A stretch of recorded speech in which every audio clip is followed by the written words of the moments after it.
দর্শক, এই মুহূর্তে রাষ্ট্রীয় অতিথি ভবন যমুনার সামনে আছেন বিশেষ প্রতিনিধি রোকনুজ্জামান। সরাসরি যুক্ত হচ্ছি তার সঙ্গে। রোকন, প্রধান উপদেষ্টার সঙ্গে বৈঠক শেষে বিএনপির মহাসচিব সাংবাদিকদের আর কি বলেছেন? ব্রিফিংয়ে মির্জা ফখরুলের দিক থেকে যেটি জানানো হলো সেটি হচ্ছে যে বিএনপির পক্ষ থেকে সেটি হচ্ছে যে এই সরকারকে, অর্থাৎ যেহেতু সামনে নির্বাচন, ফেব্রুয়ারিতে নির্বাচন, এই অন্তর্বর্তীকালীন সরকারকে আসলে তারা তত্ত্বাবধায়ক সরকারের মতো আচরণ করতে বলছেন এবং তত্ত্বাবধায়ক সরকারের মতোই এই সরকারের কার্যক্রম হবে অনেকটা।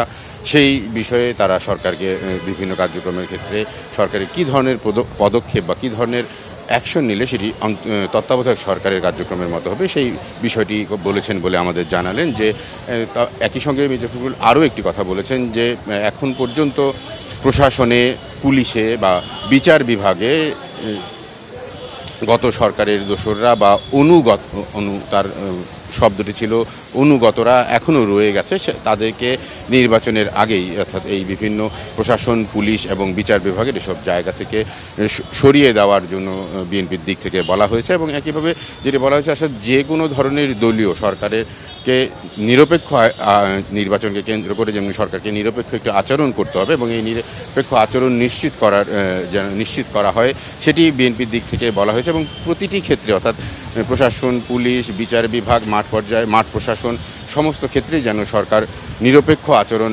বজায় রাখতে পারে সেই দিক থেকেই বিএনপির তরফ থেকে বারবার সরকারকে বলা হয়েছে এবং সেগুলো থেকে সরকার কী ধরনের পদক্ষেপ নিতে পারে সেগুলো বিস্তারিত জানিয়েছেন প্রধান উপদেষ্টাকে বিএনপির তরফ থেকে মির্জা ফখরুল। সেসব কথাই আমাদের জানালেন। আমরা মনে করছিলাম এরপর থেকে এরকম আলোচনার পর সাধারণত প্রধান উপদেষ্টা, সরকারের পক্ষ থেকে প্রধান উপদেষ্টার প্রেস সচিব একটা ব্রিফিং করেন, তবে এখন পর্যন্ত আমরা জানতে পাইনি যে সেই ব্রিফিংটা হবে কি না।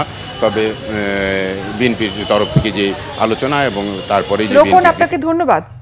দর্শক, রাষ্ট্রীয় অতিথি ভবন যমুনার সামনে থেকে কথা বলছিলেন বিশেষ প্রতিনিধি রোকনুজ্জামান।